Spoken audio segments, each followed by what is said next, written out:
यूरोपीय यूनियन की संसद ने मणिपुर हिंसा को लेकर प्रस्ताव पारित किया है। संसद ने भारतीय अधिकारियों से जातीय और धार्मिक हिंसा को रोकने और सभी धार्मिक अल्पसंख्यकों की रक्षा के लिए उपाय अपनाने को कहा है। प्रस्ताव में भारत पर आरोप लगाया गया कि अल्पसंख्यक समुदायों के प्रति असहिष्णुता के कारण मणिपुर में मौजूदा स्थिति बनी है। इसके जवाब में भारत ने प्रस्ताव को अस्वीकार और औपनिवेशिक मानसिकता वाला बताते हुए खारिज कर दिया। विदेश मंत्रालय के प्रवक्ता अरिंदम बागची ने कहा कि भारत के आंतरिक मामलों में इस तरह का हस्तक्षेप अस्वीकार्य है और औपनिवेशिक मानसिकता को दर्शाता है। उधर मणिपुर में जारी हिंसा के बीच राज्यपाल अनुसुईया उइके ने 13 जुलाई को इम्फाल जिले में एक राहत कैंप का दौरा किया और वहां शरण लेने वाले विस्थापित लोगों से बातचीत की। तो ये इसको ठीक हो जाएगा। अभी कुछ दिनों के बाद अभी सर्च ऑपरेशन चल रहा है और इन लोगों को बाहर करके और इनको बाहर करें अपने मणिपुर स्टेट के बाहर, जो उनके देशों में। म्यांमार से भी लोग आकर इस तरह से हमें अशांति कर रहे हैं, तो हमें इन लोगों को रोकना है इसकी पूरी फोर्स से। मैंने निर्देश दिया है सारे, आज आर्मी है, सीआरपी है, बीएसएफ है, पुलिस है, करीब 60,000 फोर्सेस है लगी हुई है, तो वो जल्दी से इनका ऑपरेशन करके और इनके ऊपर कार्रवाई करने का सारा, और जिन लोगों ने ऊपर स्तर पर जो बंकर भी बनाए हैं उनको भी तोड़ने का प्रयास हो रहा है। सारी चीजें कुछ दिनों के बाद ये शांति हो जाए। वहीं इस सबके बीच मिजोरम में बीजेपी के प्रदेश उपाध्यक्ष आर वनराम चुआंगा ने इस्तीफा दे दिया है। उन्होंने मणिपुर के मुख्यमंत्री एन बीरेन सिंह और केंद्रीय गृह मंत्री अमित शाह पर हिंसा प्रभावित राज्य में ईसाई समुदाय के प्रति उदासीन रवैये का आरोप लगाते हुए अपने पद से इस्तीफा दे दिया है। मणिपुर में मैतेई लिपुन प्रमुख प्रमोद सिंह पर पुलिस ने मामला दर्ज किया है। प्रमोद सिंह पर आपराधिक साजिश और समुदायों के बीच दुश्मनी बढ़ाने का आरोप लगाया गया है। बता दें कि मणिपुर पिछले 2 महीने से अधिक समय से हिंसा की आग में जल रहा है।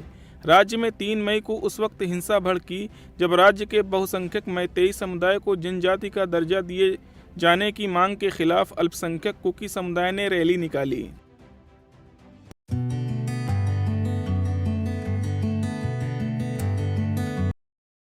प्रधानमंत्री नरेंद्र मोदी 2 दिवसीय फ्रांस दौरे पहुंचे। फ्रांस की प्रधानमंत्री एलिजाबेथ बोन ने हवाई अड्डे पर पीएम मोदी का जोरदार स्वागत किया। इस दौरान दोनों देशों का राष्ट्रगान बजाया गया और उन्हें सलामी दी गई। पेरिस की यात्रा के दौरान पीएम मोदी ने पेरिस में लासीन म्यूजिकल में भारतीय समुदाय को संबोधित किया। इस दौरान उन्होंने कहा कि भारत मदर ऑफ डेमोक्रेसी है और भारत मॉडल ऑफ डाइवर्सिटी भी है। भारत में 100 से ज्यादा भाषाएं हैं, 1000 से ज्यादा बोलियां हैं। इन 100 से ज्यादा भाषाओं में हर रोज 32,000 अलग अलग न्यूज़पेपर छपा करते हैं। इस दौरान उन्होंने फ्रांस में मास्टर की पढ़ाई करने वालों की वर्क वीजा का ऐलान किया और भारत फ्रांस के रिश्तों पर बातचीत की। कि फ्रांस में पढ़ने वाले भारतीय स्टूडेंट्स को 2 साल का पोस्ट स्टडी वर्क वीजा दिया जाएगा।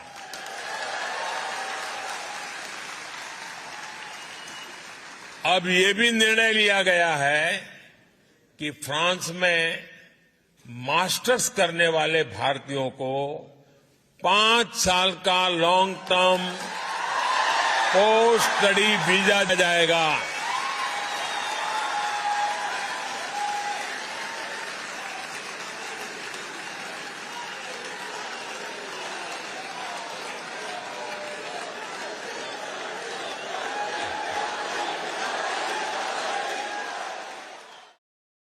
नए सरकारी आंकड़ों के मुताबिक 2021 एकेडमिक सेशन में फ्रांस में लगभग 6,000 भारतीय छात्र हैं, जिनमें से 70% से ज्यादा भारतीय छात्र मैनेजमेंट प्रोग्राम में पढ़ाई कर रहे हैं। पीएम मोदी के दौरे के दूसरे दिन राष्ट्रपति इमैनुअल मैक्रों ने भारतीय पीएम को फ्रांस के सर्वोच्च सम्मान Grand Cross of the Legion of Honour से सम्मानित किया। पीएम मोदी बेस्टिल दिवस परेड में मुख्य अतिथि के रूप में शामिल हुए। उन्होंने इस दौरान फ्रांसीसी राष्ट्रपति इमैनुअल मैक्रोन के साथ परेड में शामिल भारतीय दल से भी मुलाकात की। बेस्टिल दिवस समारोह के बाद भारतीय वायुसेना की 3 विमान भी फ्लाई पास्ट में हिस्सा लिया। फ्रांस के राष्ट्रपति इमैनुअल मैक्रों ने शुक्रवार सुबह एक हिंदी में ट्वीट करते हुए लिखा कि भारत और फ्रांस 25 साल की रणनीतिक साझेदारी तथा विश्वास और दोस्ती के हमेशा मजबूत रिश्ते का जश्न मना रहा है। इसके साथ ही मैक्रों ने पीएम मोदी से गले मिलते हुए एक तस्वीर भी शेयर की है। बता दें कि फ्रांसीसी राष्ट्रीय दिवस या बेस्टिल दिवस फ्रांसीसी चेतना में एक विशेष महत्व रखता है। ये दिन 1789 में फ्रांसीसी क्रांति के दौरान बेस्टिल जेल पर हुए हमले की याद दिलाता है। बेस्टिल दिवस परेड बेस्टिल दिवस समारोह का मुख्य आकर्षण है।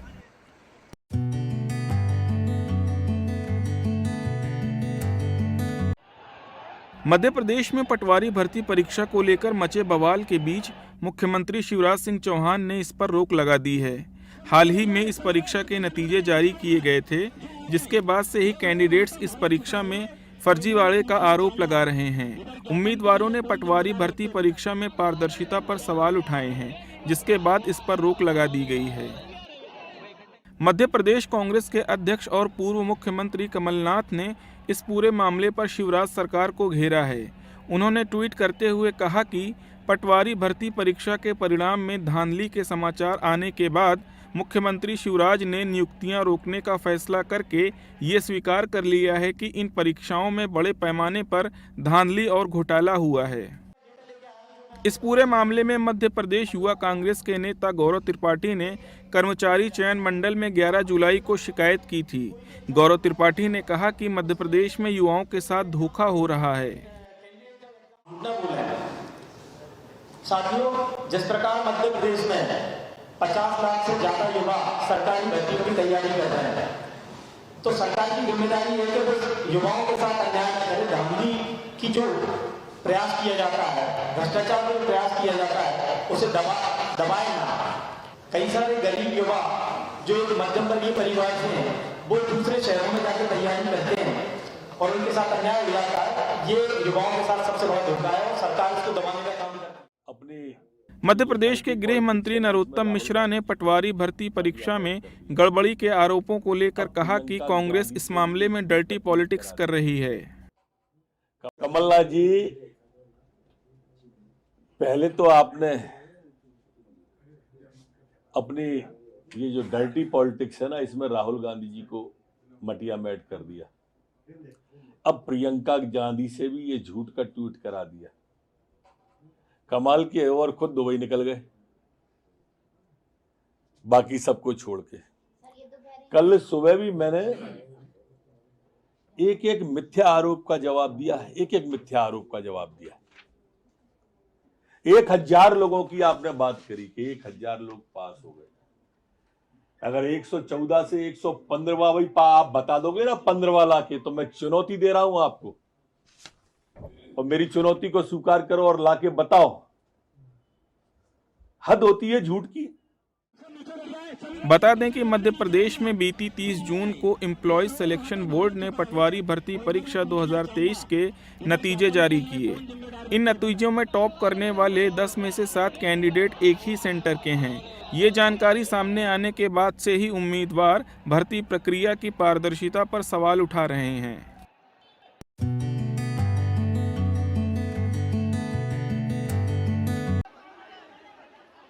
बिहार में मानसून सत्र के आखिरी दिन बीजेपी नेताओं ने 13 जुलाई को हुए लाठीचार्ज के खिलाफ मुंह पर पट्टी बांधकर प्रदर्शन किया। इससे पहले बिहार में पुलिस की लाठीचार्ज के बाद हुई एक बीजेपी नेता की मौत पर विवाद शुरू हो गया है। बीजेपी ने आरोप लगाया है कि पार्टी के जहानाबाद जिले के महासचिव विजय कुमार सिंह की पुलिस द्वारा लाठीचार्ज में घायल होने के कारण मौत हो गई। हालांकि स्थानीय प्रशासन ने इस प्रकार की घटना से इनकार किया है। एक व्यक्ति जो जहानाबाद के रहने वाले हैं, जिनका नाम विजय सिंह है, उनकी मृत्यु पीएमसीएच में हो गई है। उस बिंदु पे भी जो है प्राथमिक अनुसंधान किया गया है। अभी तक अनुसंधान के क्रम में जो बात आई है वो ये है कि जो मृतक हैं विजय सिंह जी, वो डाक बंगला तक पहुँचे नहीं थे। उनके साथ जो कर्मी थे उनके द्वारा भी ये बयान दिया गया है कि वो लोग डाक बंगला तब तक नहीं गए थे, डाक बंगला जा रहे थे। इसी बीच में जो है उधर से डाक बंगला की तरफ से ये हुआ कि वहाँ भगदड़ मची है, तो फिर वो लोग डाक बंगला की तरफ नहीं गए और इस संबंध में वैज्ञानिक साक्ष्य भी संकलित किया गया है। इस पूरी घटना पर बीजेपी के नेता और केंद्रीय गृह राज्य मंत्री नित्यानंद राय ने कहा कि बीजेपी नेता विजय कुमार की मृत्यु एक आहुति है। मैं उनको नमन करता हूं। भारतीय जनता पार्टी दुख की घड़ी में है। एक कार्यकर्ता को खोया है, एक बहुत साहसी कार्यकर्ता को खोया है, विजय सिंह को खोया है, जहानाबाद के महामंत्री नगर के उनको खोया है। बिहार के लोग देख रहे हैं कि उनके अधिकार के लिए और न्याय के लिए भारतीय जनता पार्टी ने आहुति दे दी। आज सैकड़ों कार्यकर्ता, सांसद, विधायक, हमारे काम कार्यकर्ता, मंडल अध्यक्ष से लेके बूथ अध्यक्ष से लेके प्रदेश के पदाधिकारी तक, माननीय विधायक, माननीय सांसद, सब पर आज प्रहार हुआ। बीजेपी के विधानसभा मार्च के दौरान हुए लाठीचार्ज पर बीजेपी के प्रदेश अध्यक्ष सम्राट चौधरी ने कहा कि बिहार में लोकतंत्र को खत्म करने का काम किया जा रहा है। मैं सीधा आरोप लगा रहा हूं, नीतीश कुमार जी और तेजस्वी यादव जी के चलते आज हमारे भारतीय जनता पार्टी के महामंत्री विजय सिंह जी की हत्या हुई। और मैं कई चैनलों पे देख रहा हूं कि कुछ डॉक्टर का बयान आ रहा है, कुछ सरकार के लोगों का बयान आ रहा है। अरे अभी पोस्टमार्टम हुआ कहां? पहले पोस्टमार्टम तो कराओ, तब तो पता चले। आपने हत्या किया है नीतीश बाबू, आपकी सरकार के गुंडों ने हत्या करने का काम किया है। उधर बिहार के डिप्टी सीएम तेजस्वी यादव ने इस पूरी घटना पर कहा कि हमारी सरकार ने बीजेपी से कोई बदला नहीं लिया है। ये कोई बदलाव कुछ नहीं लिया गया है। ये सब कोई बेकार की बात है। असल बात है, मुद्दे की बात है। बात स्पष्ट हो गई है कि मुख्यमंत्री जी ने जब कह दिया, हम लोगों ने भी कहा है कि जब सदन खत्म हो जाएगा तो उसके बाद जितने भी शिक्षक नेता हैं सब लोगों को बुला करके बात होगी, तो वो तो बात स्पष्ट हो गई है। लेकिन कौन लोग ये बात कह रहे हैं, ये बात समझने की ज़रूरत है। ये लोग रोज़गार मांग रहे हैं 10 लाख की, तो बताएं ना भाई, कौन सा ऐसा राज्य है देश में जहाँ 3 लाख से भी ज़्यादा विज्ञापन जो है सरकारी नौकरी के लिए निकाली गई है। बता दें कि बिहार में 13 जुलाई को शिक्षक भर्ती समेत विभिन्न मुद्दों को लेकर बीजेपी ने विधानसभा मार्च निकाला था। इस दौरान बीजेपी कार्यकर्ताओं और पुलिस में झड़प देखने को मिली थी। इसी दौरान एक बीजेपी नेता की मौत हो गई, जिसके बाद बिहार में सियासी पारा हाई है। Subscribe now and press the bell icon. Never miss an update.